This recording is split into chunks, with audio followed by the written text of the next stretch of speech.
buenas noches. ¿Qué tal? ¿Cómo están todos? Tengan la más cordial bienvenida a este espacio Ojo con los Medios por Elavi Ayala.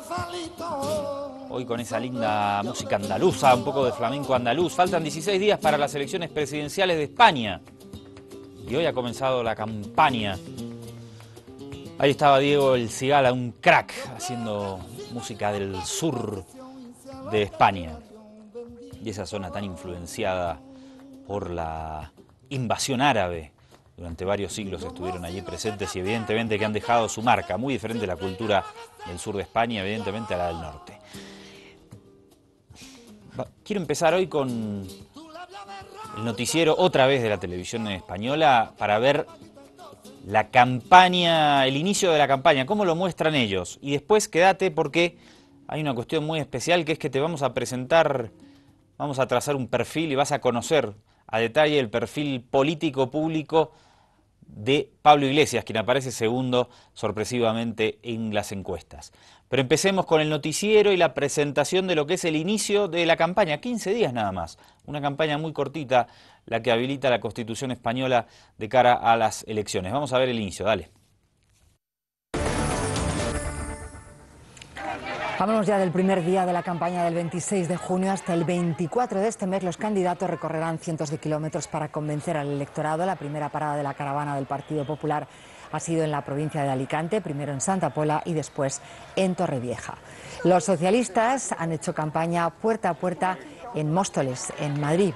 Íñigo Errejón y Alberto Garzón, de Unidos Podemos, han visitado Málaga y Albert Rivera ha partido esta mañana de Madrid para presentar el programa de Ciudadanos en Albacete. En el acto de Torrevieja, Mariano Rajoy ha defendido, José Ignacio Menchero, que se respete la lista más votada.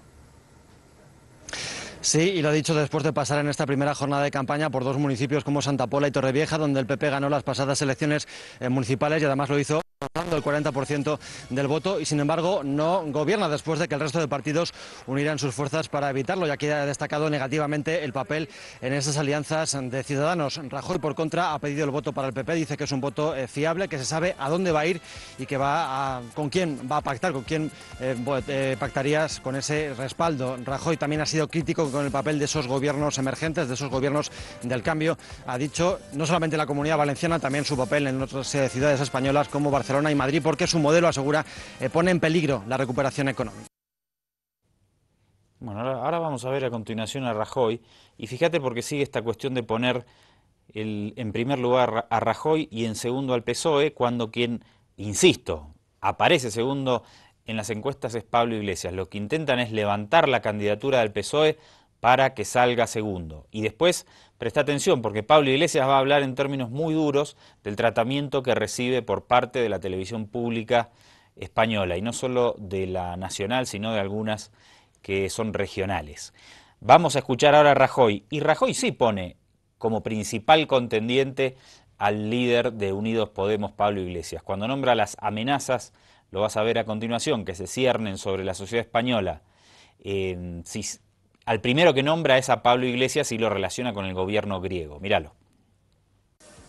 Votar al Partido Popular es votar seguro. Es votar seguro porque todo el mundo sabe lo que nosotros vamos a hacer, que es respetar la voluntad de los electores, en este caso de todos los españoles, porque eso es la democracia. Lo que funciona no se cambia, se persevera en lo que funciona. Y lo que se cambia es lo que va mal. Hay que mantener la política económica, ¿verdad? ¿Sí? Y el peligro es apostar por un gobierno a la griega, porque vean ustedes lo que le está ocurriendo a los ciudadanos griegos con ese gobierno a la griega. Y el peligro es apostar por aquellos que generaron la mayor crisis económica que vivió España en muchos años. Y el peligro es apostar por todos aquellos que no han gestionado nada nunca. Así ha recibido un grupo de personas al candidato del Partido Popular cuando ha llegado a Torrevieja. Le han cantado una habanera que, aunque originaria de Cuba, también es tradición que se cante en esa localidad alicantina.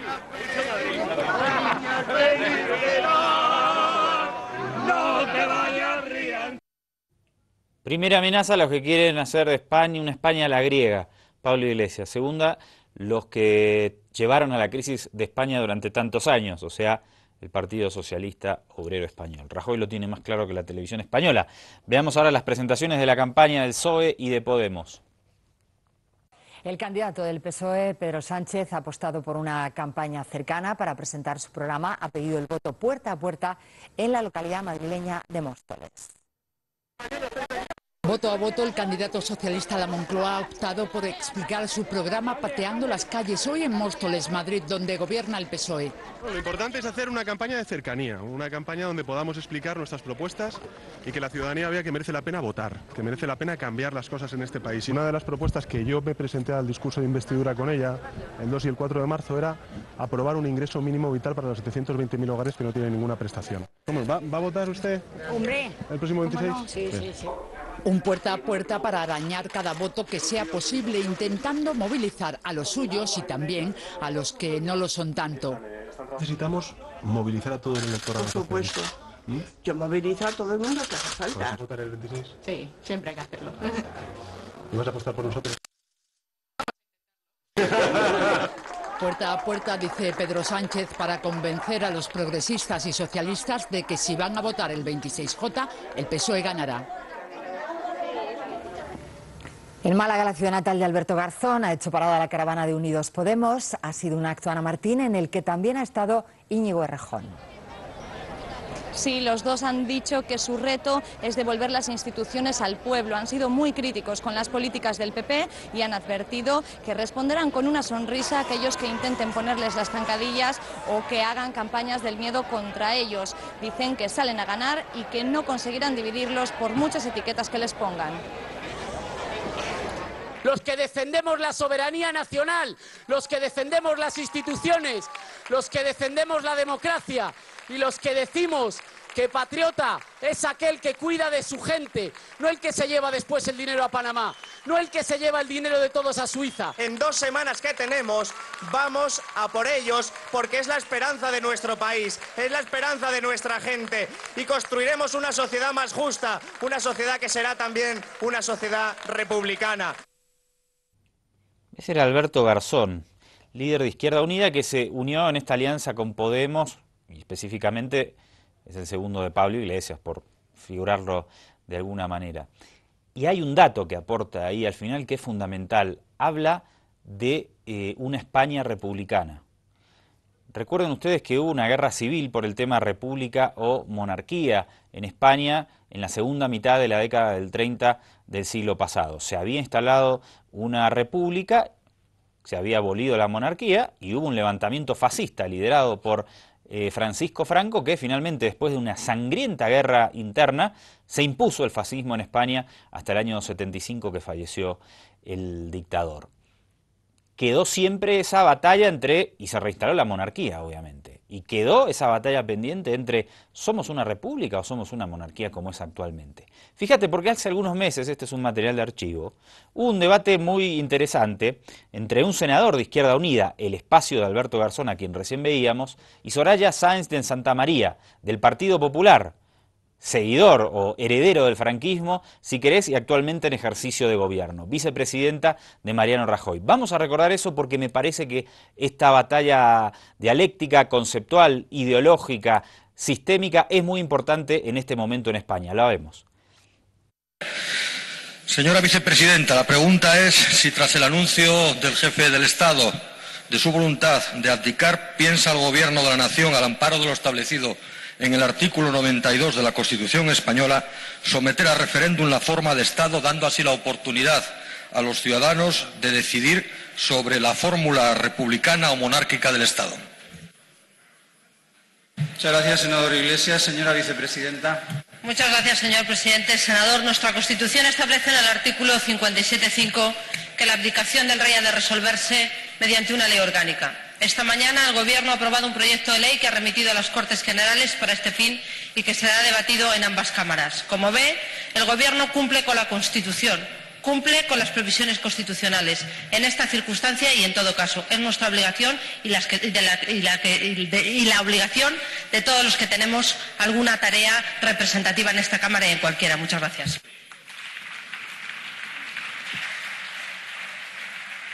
Gracias, señora vicepresidenta. Senador Iglesias. Gracias, señor presidente. También sería cumplir la Constitución convocar referéndum. ¿O es que no dice el artículo 1.2 de la Constitución que la soberanía nacional reside en el pueblo español del que emanan los poderes del Estado? Lógicamente, sobre esta soberanía no se pueden superponer los derechos de estirpe. ¿O no dice el artículo 92.1 de la Constitución que las decisiones de especial trascendencia podrán ser sometidas a referéndum consultivo de todos los ciudadanos? ¿Acaso quien sea el jefe del Estado no es una decisión de especial trascendencia? Cuál sea el resultado de esta consulta abriría el escenario sobre la necesidad de realizar o no una reforma constitucional. Y de esta manera doy respuesta también a lo manifestado esta mañana por el señor presidente del Gobierno. Quienes apuestan exclusivamente por dar cumplimiento a las previsiones sucesorias banalizan una decisión de tremenda trascendencia política. Lo van a hacer, nos lo acaba de anunciar la señora vicepresidenta del Gobierno, mediante la tramitación de un proyecto de ley, una vez más por el método exprés. Tras 36 años sin desarrollar el artículo 57.5 de la Constitución española, en 15 días se va a aprobar una ley orgánica que dé amparo a esa voluntad anunciada por el monarca. No se ha hecho a lo largo de estos años porque no se ha querido abrir el debate sobre monarquía o república en este país. Pero ese debate siempre ha existido.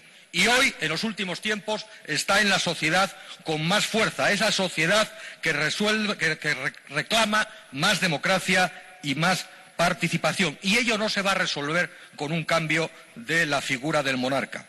Los monárquicos de convicción o de conveniencia destacan en estos días los méritos del monarca. No es ese el debate, aunque se podría buscar el contrapunto. Se está desarrollando una especie de hagiografía en vida con todos los medios de comunicación como elemento de ecodifusor. Pero lo realmente importante hoy es que tras la valoración que los ciudadanos realizan de la figura monárquica, con una caída en 20 años a la mitad en esa valoración, es imprescindible darles la palabra. La monarquía forma parte de la herencia del pasado. Ha sido una hipoteca con la que hemos convivido a lo largo de estos años y los españoles tienen derecho a decidir si ya han sufragado suficientemente esa hipoteca. Por eso les pedimos que convoquen ese referéndum. Hoy termino mi intervención, señor presidente, termino mi intervención y estoy seguro que no van a padecer los cimientos de este Parlamento al que venimos a pedir amparo en el ejercicio de nuestras ideas, diciendo ¡viva la República! Muchas gracias, señor presidente. Debate muy sustancioso allí. Piensen ustedes que la sociedad española, todos sus ciudadanos, le pagan un sueldo al monarca y a su familia mensual y es muchísimo dinero, además de un montón de cuestiones de corrupción que hay en torno a la monarquía de los Borbones en la península ibérica.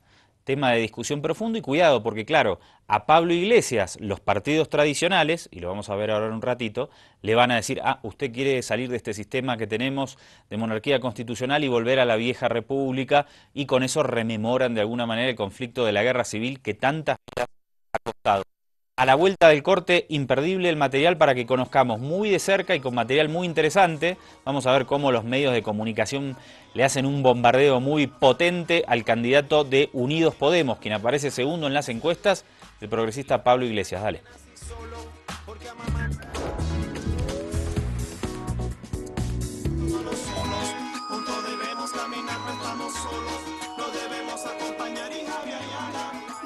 Dale, vamos con Pablo Iglesias. Lo que vas a ver a continuación, primero Pablo Iglesias va a hablar de los medios públicos. Y lo que vas a ver después es cómo, claro, este sistema existente trata de frenar la emergencia de nuevos liderazgos. Me parece que es un material muy interesante. Pero empecemos con Pablo Iglesias sobre una reflexión sobre los medios públicos. Dale. Como venía Andalucía, pues lo lógico era una entrevista en Canal Sur, ¿no? Eso es lo normal. Cuando estuve en Barcelona, me hicieron una entrevista en TV3. Pues resulta que tenemos la entrevista acordada desde hace una semana y resulta que ayer nos llaman de Canal Sur y nos dicen entrevista cancelada. Y nos dicen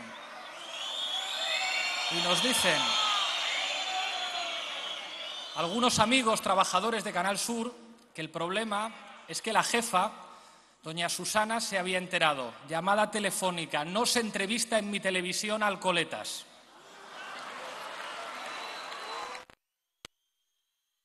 Bueno, pues aquí va el primer titular de hoy.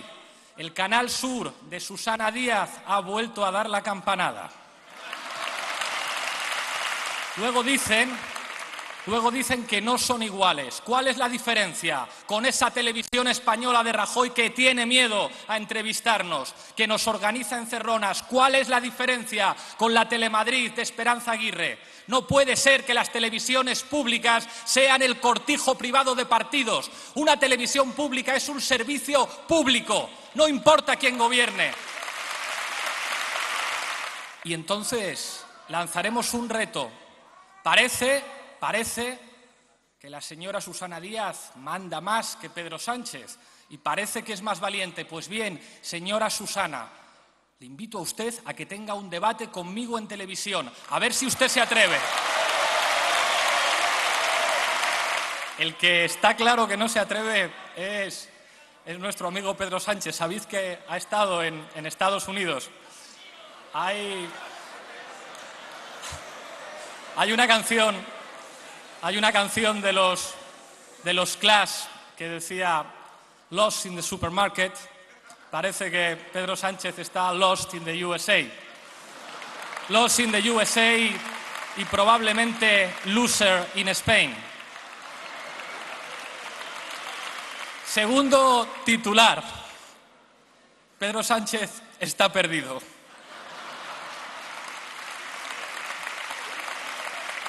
Está perdido, no sabe si está de acuerdo con la reforma del artículo 135 de la Constitución o está en contra de la reforma 135 de la Constitución. No sabe si está de acuerdo con los paraísos fiscales o no. ¿Por qué os digo esto? Resulta que apoyaron la Comisión Europea con el señor Juncker. Y cuando nos enteramos del que el señor Jean-Claude Juncker, cuando era primer ministro de Luxemburgo, estuvo negociando en secreto con multinacionales para que no pagaran impuestos, presentamos una moción de censura. Le pedimos su apoyo. Nos dijo no. Nos dijo que no. Después de que no pudiéramos presentar la moción de censura, apoyamos una comisión de investigación que se va a realizar con el apoyo de algunos socialistas de otros países de Europa. Pedimos los 13 votos al señor Pedro Sánchez, pero claro, no sabe, está perdido, no sabe si está a favor de que se investiguen los paraísos fiscales o está en contra. Al final resulta que sus diputados no firmaron la comisión de investigación. Está perdido. ¿Con quién está en Grecia? ¿Con quién está Pedro Sánchez en Grecia? Rajoy ha ido a apoyar a Samaras. Nosotros apoyamos a Alexis Tsipras. ¿A quién apoya Pedro Sánchez? ¿O está perdido también? Está perdido. Dice que no sabe si va a pactar con el PP. Unos días dice que sí, que por responsabilidad de Estado, y otros días dice que no. Una cosa os aseguro, los que no van a pactar con el PP somos nosotros. Ni se lo vamos a poner fácil en ningún contexto. Vosotros sabéis que a mí me gustan mucho las series de televisión. ¿Sabéis cuál es mi serie favorita? Juego de Tronos. ¿Sabéis cuál es la serie favorita de Pedro Sánchez? Perdidos.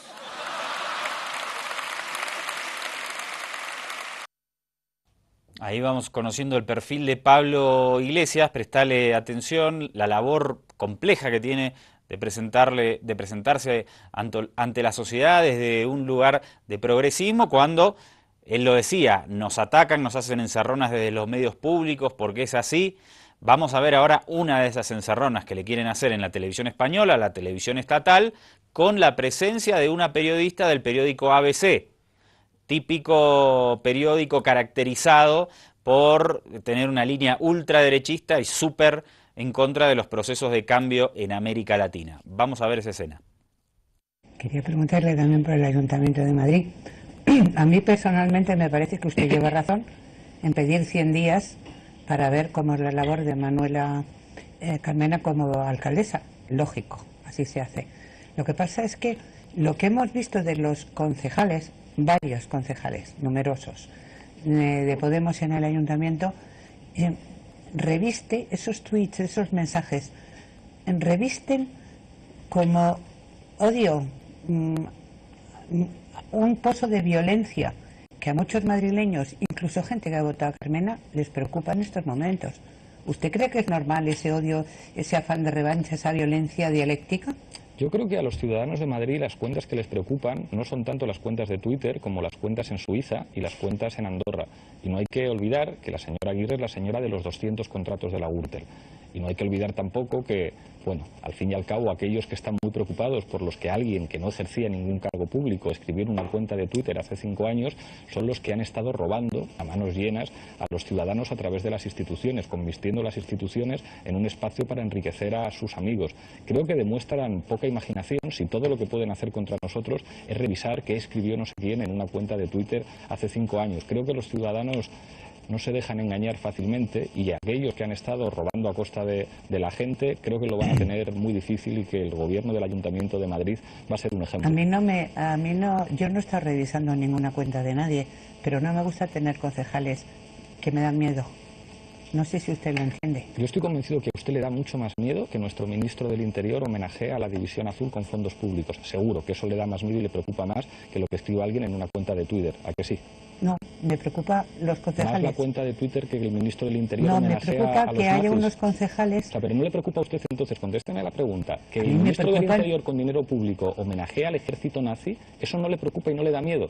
¿Se siente usted tranquila con eso? Muchas cosas, pero le estaba preguntando su opinión sobre los concejales. Y ya le he dicho, creo que lo fundamental en este momento es dar 100 días de margen para que el gobierno de la Comunidad de Madrid gobierne. Creo que el concejal que cometió un error, y fue un error grave, con los tuits de hace 5 años, cuando no era concejal, asumió la responsabilidad de retirarse de Cultura. Ojalá en el Partido Popular hicieran eso, pero me preocupa que haya periodistas en mi país que digan, a mí no me preocupa que el ministro del Interior homenajee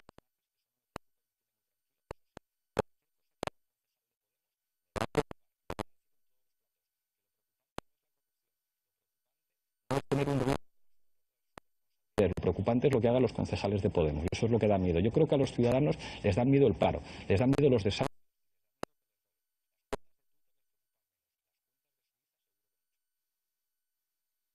La mirada aguda del candidato Pablo Iglesias, que por supuesto incomoda cuando introduce su mirada contrahegemónica en una estructura cultural ya establecida y estable durante muchísimos años. Fíjate a continuación, en otro programa, uno de los panelistas le dice a Pablo Iglesias que por qué él está obsesionado con las putas.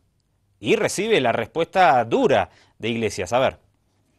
Estaba aludiendo y diciendo que si estoy obsesionado. Si entramos, entramos. Eres tú quien ha tenido. He estado súper suave contigo, pero eres tú quien ha dicho que no paro. Para suave yo. Bueno, sí. Para suave yo. Suave, moderado. Porque aquí por lo bajín, y cuando te he dicho cómo estás con las putas hoy, me has dicho cada vez que te veo a ti. Y te he dicho yo por abajo, ¿qué has dicho? Y te he dicho eso. O sea, como.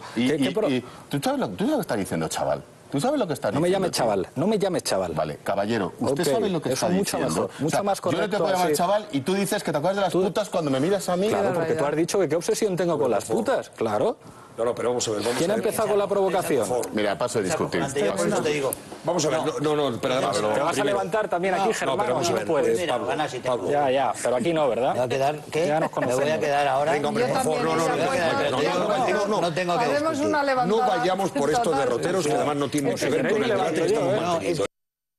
No está fácil enfrentarse a esas mesas con esos viejos personajes conservadores, siendo un líder político joven al que tratan de ningunear y desacreditar. A continuación, un debate con Pedro Sánchez, el candidato del PSOE, en otra televisora. Dale. Yo quiero decirte una cosa, Pablo. Yo he hablado con constitucionalistas. Y a mí me sorprende mucho tu propuesta de el derecho a la autodeterminación de distintos territorios en nuestro país. He hablado con constitucionalistas y me dicen que ahora mismo en el mundo no existe ninguna constitución de ningún país que reconozca ese derecho. ¿Y por qué votaron en Escocia? La hubo. ¿En Escocia ¿Sabes qué país incorporaba en la Constitución el derecho a la autodeterminación? ¿Sabes cuál? La Unión Soviética. La Unión Soviética. La Unión Soviética, tu modelo. ¿Y Gran Bretaña votando en Escocia? Tu modelo, Pablo. ¿Y Gran Bretaña? Me apena escuchar en boca del secretario general del Partido Socialista argumentos propios de la caverna mediática o del Partido Popular. Un miembro del Partido Comunista de la Unión Soviética llamado David Cameron no tuvo ningún problema con que se convocara un referéndum en Escocia. Una de las razones por las cuales Artur Mas habla tan mal de Podemos y está tan preocupado por Podemos es porque sabe que nosotros sí tenemos un proyecto de España atractivo para la mayor parte de los catalanes. El señor Artur Mas está muy contento con los inmovilistas en España. De alguna manera, Mariano Rajoy fue su jefe de campaña y Artur Mas quiere ser el jefe de campaña de Rajoy. Nosotros tenemos un proyecto de España diferente, plurinacional, que habla diferentes lenguas, que no obliga a nadie a tener una manera de ser español, porque la grandeza de nuestro país es la diversidad. Y estoy convencido de que si algunos socialistas entendierais Cataluña como la entendió el señor Pascual Maragall, entenderíais cosas, entenderíais... No te doy ninguna lección, yo lo que te estoy diciendo es que estás pactando con Bildu, con Batasuna en Navarra, argumentos y eso no es un proyecto de país para propios de la caverna mediática. Socialistas como Miguel Sebastián reconocían que tendrá que haber un referéndum en Cataluña. El señor Joaquín Estefanía, que se supone que está más cerca de vosotros que de nosotros, reconoce que tiene que haber un referéndum en Cataluña. Hay problemas que se tienen que solucionar políticamente y no utilizando argumentos propios de Alfonso Rojo.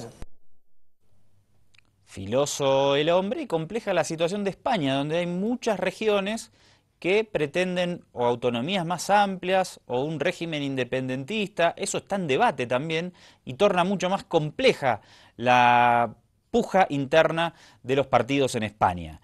Vamos a ver una más de Pablo Iglesias poniendo en su lugar a otro panelista conservador. Dale. Es un nivel que no, ¿eh? O sea, a ver, venga, de verdad, hay en España una izquierda y aquí tenemos a la señora Trujillo, que discrepo en casi todo con ella, pero hay una izquierda que no defiende la violencia, que no suelta mítines, pero paleológicos, ¿eh?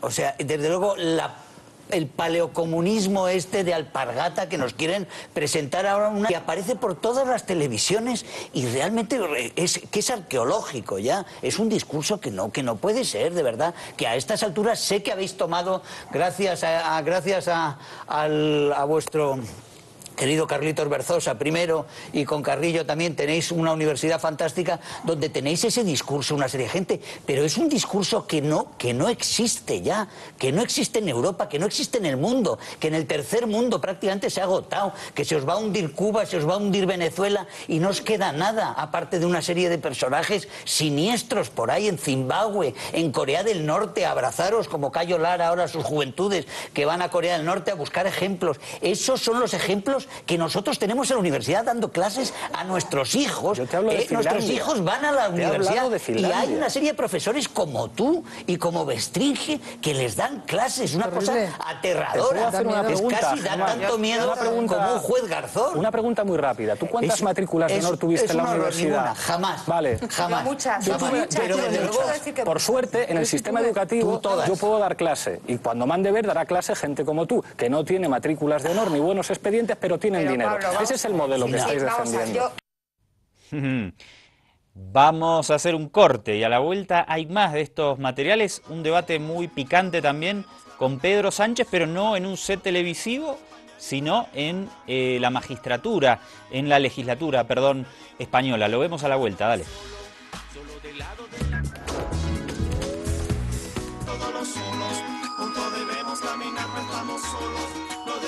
Último bloque, como habíamos dicho, nos vamos ahora a un debate en la Cámara de Legisladores. Vas a ver a Pablo Iglesias versus Pedro Sánchez, el candidato del PSOE, con un pequeño antecedente. El Partido Socialista Obrero Español era un partido de izquierda que fue duramente perseguido durante el franquismo y tuvo una participación importante cuando existía la República. Cuando termina la dictadura, llega al gobierno Felipe González del Partido Socialista Obrero Español, después de algunos interinatos, y permanece en el gobierno más de una década. Hace una transformación del PSOE en un partido más conservador, en una socialdemocracia más neoliberal, y saliendo del gobierno, cuando entra Aznar en la década del 90, Felipe González se transforma en un lobista de las empresas españolas, principalmente en América Latina. Y obviamente que de ser un líder, pero de un joven líder muy talentoso, ligado a la izquierda, Pasa a ser algo muy diferente posteriormente.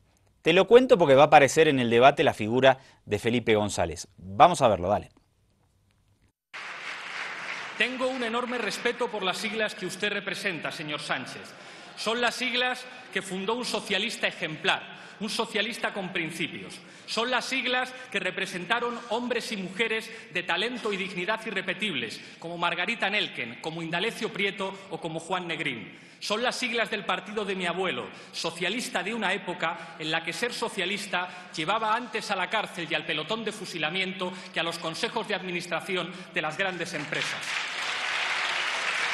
Señor Iglesias, no hace falta que vaya usted repartiendo carnés de buen socialista.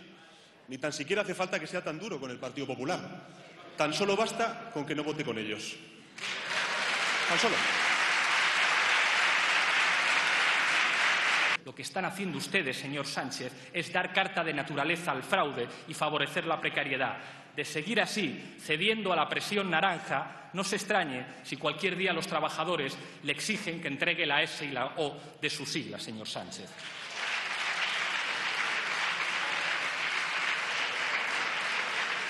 Señor Sánchez, por justicia y por eficacia, nuestra propuesta es clara y sin ambigüedades. Hay que derogar las dos últimas reformas laborales y defender el empleo de calidad.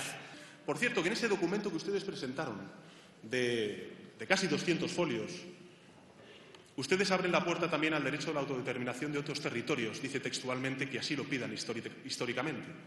¿Ustedes a qué se están refiriendo? ¿A que también en Galicia, señora Fernández, tiene que haber un derecho a la autodeterminación del pueblo gallego? Sí, asienten. Es así, señor Iglesias, porque esa es la peor manera de fracturar España y de romper la soberanía nacional. Yo no traiciono a mi gente, señor Sánchez. Quizá pueda reprocharme usted la firmeza o no respetar mucho los protocolos y la etiqueta. Una vez dijo usted que yo no tenía pinta de no sé qué. Pero nunca podrá usted reprocharme, señor Sánchez, no haber sido claro y sincero con usted desde el principio. En el engaño nada florece, de la verdad todo es posible. Señor Sánchez, desde el principio le dijimos que usted tenía dos opciones sobre la mesa, o la gran coalición o un gobierno progresista. Ese gobierno progresista hubiera podido lograr, se lo aseguro, los apoyos parlamentarios necesarios. No la semana que viene, como decían Tipicol y como repitió usted ayer. Me da la impresión de que su discurso pasará a la historia por eso. El discurso de la semana que viene. Hoy, señor Sánchez, hoy podríamos tener ya un gobierno si usted hubiera optado por formarlo con nosotros. Después de que fracase usted hoy, el viernes, los mismos que le prohibieron pactar con nosotros querrán obligarle a tragar la segunda entrega del plan de las oligarquías, incluir al PP en el acuerdo. Es el plan del IBEX 35, es el plan de algunas de las viejas glorias de su partido. Y le aseguro que en esa segunda entrega el plan no es que usted esté al frente de ese gobierno. Y le diré, no engañe a los españoles, señor Iglesias. Desgraciadamente no hay mayoría de izquierdas en este país.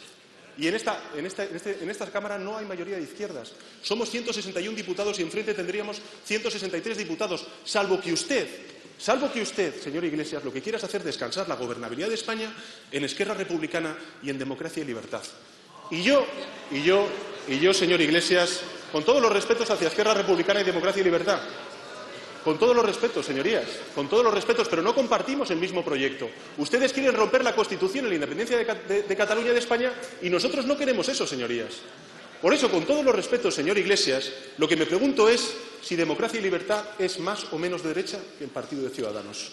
¿Es más o menos de derechas? ¿Más o menos fiables? Yo no voy a utilizar la hemeroteca, simplemente le recordaré que fue usted, en el diario El País, el que decía que jugar a izquierda y a derecha era un juego de trileros, señor Iglesias. Por eso, yo le digo, señor Iglesias, que demos una oportunidad al cambio. Yo le tiendo la mano para que hagamos ese gobierno del cambio desde ahora, porque los colectivos antidesahucios, las personas que están sufriendo la crisis, las personas que están sufriendo la emergencia social, las personas que están sufriendo la pobreza, la clase media y trabajadora que ha hundido precisamente el Partido Popular con sus medidas crueles e ineficaces, no merecen una hora más de gobierno del señor Rajoy, aunque sea en funciones. Dese una oportunidad. Dé una oportunidad al cambio, señor Iglesias. Un gobierno con nosotros, con Izquierda Unida, con Compromís, obtendría más votos favorables que negativos en esta Cámara. No vete usted a abstenciones y acabe usted con las líneas rojas. Deje de obedecer a los oligarcas, señor Sánchez. Deje de escuchar los cantos de sirena que le llevan al naufragio. El próximo lunes, día 8, se cumplen 8 años del asesinato de Isaías Carrasco, un trabajador de un peaje que fue asesinado por ETA, por aquellos a los cuales usted ayer dijo que eran presos políticos. Permítame que termine con las palabras de un emigrante mexicano que trabajó en el Corte Inglés y que decía que gobernar es mandar obedeciendo a la gente. En el engaño nada florece, de la verdad todo es posible. Libertad, justicia, democracia. Muchas gracias. Señor Iglesias, no es que no se pueda, es que ustedes sencillamente no quieren. Muchas gracias. A ver si se ponen ustedes de acuerdo. O somos la ETA o somos Rajoy, pero las dos cosas a la vez es harto complicado, señor Sánchez. Ayer dijo usted, en un ejercicio de transformismo digno de elogio, que es posible, desde ideologías completamente diferentes, mezclarse. Sonaba a Manu Chao, me gusta Malasaña, me gustas tú. Vamos a mezclarnos, aunque seamos completamente diferentes, para encontrar el término medio de la virtud. Pues mire usted, es imposible que una fuerza política, con un programa como el suyo, se ponga de acuerdo en cuestiones económicas con una fuerza política cuya política económica está dictaminada por el señor Garicano, que trabajó en la Fundación FAES. Lo dijo el señor Felipe González. Sí, el que tiene el pasado manchado de cal viva. Cuídese de él, señor Sánchez. Cuídese de él, porque son malos consejeros. No se pongan ustedes. Fuera. Silencio, por favor. Silencio. A ver. Parece que a ustedes les molesta enormemente que en esta Cámara haya gente que les diga algunas verdades a la cara. Pues nosotros les vamos a decir las verdades a la cara. Estamos, señorías, estamos, señor Sánchez. Déjenme terminar. Yo no les interrumpo a ustedes cuando toman la palabra desde la tribuna, ni les insulto, ni les digo que se vayan.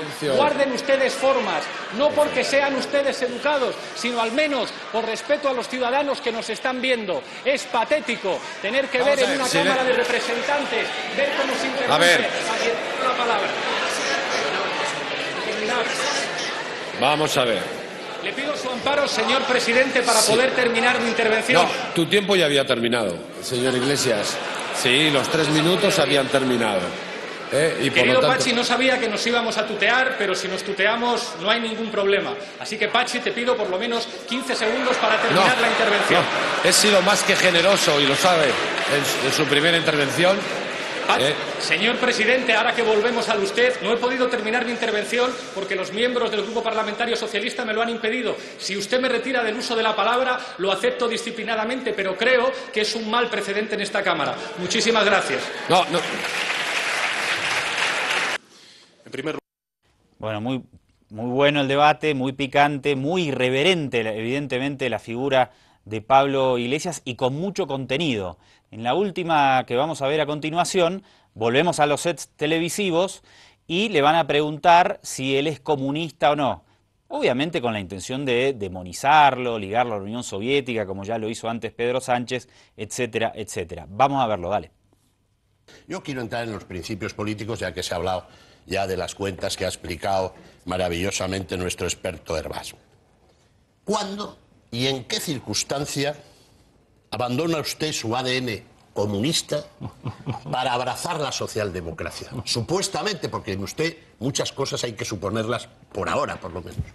Dígame. Señor Palomo, no es un problema de ADN, es un problema de lo que hace falta en este país. Una de las cosas fundamentales que hemos dicho nosotros es que no pedimos el carné a nadie. A mí hay mucha gente que me para por la calle.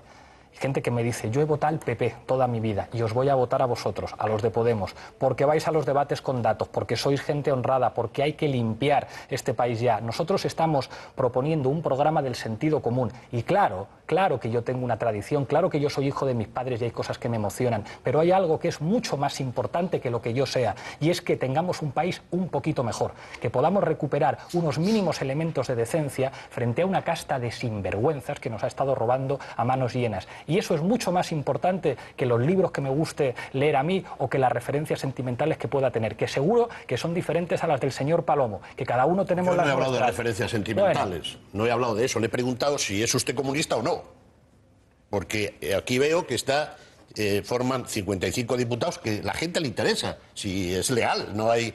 Usted está en un grupo parlamentario en Europa con 55 diputados, la mayor parte miembros del Partido Comunista, nada más. Esa es la pregunta, no es... Se equivoca usted en dos cosas. Sí. Uno, que sean 55, son 52, y en este grupo... Bueno, soy generoso y le doy 3 más. Se lo agradezco, sí. Pero la mayor parte de las formaciones que hay no se llaman a sí mismo comunistas. No, aquí está, aquí lo tengo. No, que no, lea los nombres. Partido Comunista Francés, Partido de la Izquierda Comunista, Partido Comunista de Reunión. ¿Cuál es el partido de Coalición de la Izquierda Radical Siriza. No, Siriza. Llámelo X. No Partido Comunista Portugués, pero si no tiene mayor trascendencia, si lo que la gente quiere saber es si usted es comunista o no, si no tiene mayor trascendencia. Allí hay muchos partidos ¿Pero con por qué ideas tiene tanto...? Pero que yo ¿he dejado yo de contestar alguna cosa? ¿Por qué tiene tanto...? Para nosotros lo fundamental no es que uno tenga una bandera de color roja o de color verde. En nuestro grupo hay mucha gente que se dice verde, ¿eh? Hay otros también que son animalistas, que defienden los derechos de los animales. Hay otros que defienden las políticas socialistas del norte de Europa. ¿Y qué es lo que nos une a todos?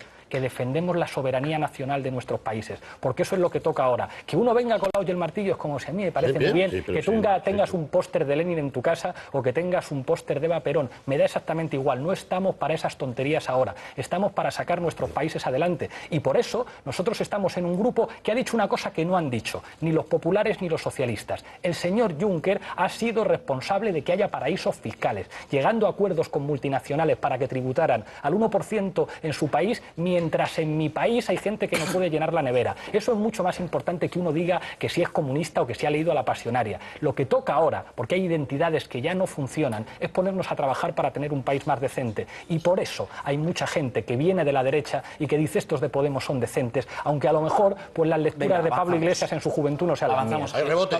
No hay rebote. Vale. El rebote lo cojo yo. Se definen ustedes como un partido transversal, es una definición que a ustedes les gusta mucho, pero ahora saben, porque además saben mucho de ciencia política, que el partido, a la hora de la verdad, se juega en el centro del espectro político. Y ahora ya les gusta mucho, les gusta más lo de socialdemócratas. ¿Es por eso? ¿Es táctica, mejor dicho? No es un problema ideológico, como si la socialdemocracia fuera una cosa que fuera a traernos los problemas. Yo digo, nuestro programa de ahora, cualquier socialdemócrata de hace no tantos años hubiera dicho estoy de acuerdo con ello. Pero ¿por qué está bien el programa? ¿Porque es socialdemócrata? ¿Porque le ponemos una etiqueta? ¿O porque puede servir para ayudar a la gente? ¿Pero a usted le gusta remarcar que es socialdemócrata para atraerse a ese electorado o no? Que no es el programa, que es el programa de la gente. Es decir, si la socialdemocracia ha hecho cosas buenas, lo importante no son las etiquetas que se ponen, sino lo que se ha conseguido. Es decir, alguien está en contra de los derechos sociales. Antes alguien está en contra de que exista el derecho a las vacaciones, que exista una sanidad pública, una educación pública. Lo importante es, no, es que esto es mérito de los socialdemócratas, es mérito de no sé qué. Eso es mérito de la gente. Nuestro programa quiere ser el programa de la gente que quiere mejorar su país. Papel. Por fin aparece alguien que mueve un poco el avispero en el espectro político español, con posibilidades además de acceder al poder. Claro que para hacerlo, según lo que dicen las encuestas hasta ahora, tendrá que ponerse de acuerdo con Pedro Sánchez inevitablemente. Y ya vimos el nivel de discusiones que tienen en la legislatura. Eso no quiere decir que puedan llegar a construir una alianza. Pero en los 6 meses que pasaron no se ha logrado, y hasta ahora nada hace prever que para hacer gobierno Pablo Iglesias o Pedro Sánchez no tengan que ponerse de acuerdo entre sí. Y algún acuerdo va a tener que suceder, porque no puede haber, obviamente, una tercera vuelta electoral con los mismos candidatos y que España esté más de un año sin gobierno. Bueno, ponemos punto final a esta semana de Ojo con los Medios. Hoy dieron el último adiós a Mohamed Ali en su tierra natal en Estados Unidos, y yo quiero irme con un pequeño homenaje a él, no con imágenes de la última despedida, sino con frases de él y un pequeño material de un documental muy interesante sobre cuando Mohamed Ali se opuso con argumentos muy contundentes a ir a la guerra de Vietnam. Soy Andrés Aldari, es un gusto acompañarte y te invito a que nos reencontremos el próximo lunes. Que tengas un excelente fin de semana. En 1966, más de la mitad de los afroamericanos se oponían a la guerra de Vietnam. El número de negros que moría en Vietnam era desproporcionado. Cassius Clay, or as he prefers to be called, Muhammad Ali, reports to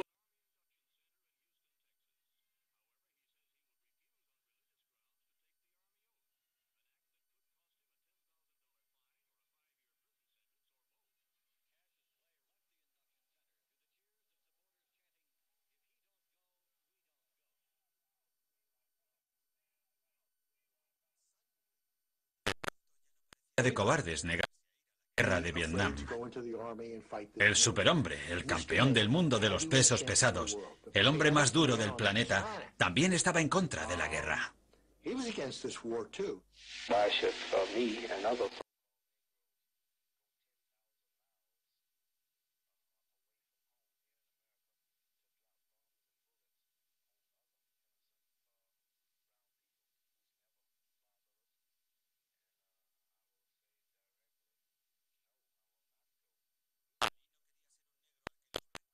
A matar gente de piel marrón. Los negros siempre han admirado a otros negros que le plantan cara al gobierno. Ha habido muy pocos de nosotros que se hayan atrevido a hacerlo. Así que todo el que... gran admiración. La reacción fue instantánea y devastadora. Porque las comisiones de boxeo tienen carácter estatal y municipal y dependen en gran medida de condicionantes políticos. Así que enseguida empezaron a sancionarle y a prohibirle pelear. Había cruzado el Rubicón. No tardaron en desposeerlo del título. Abandonó su carrera boxística por defender sus creencias religiosas y se mantuvo firme.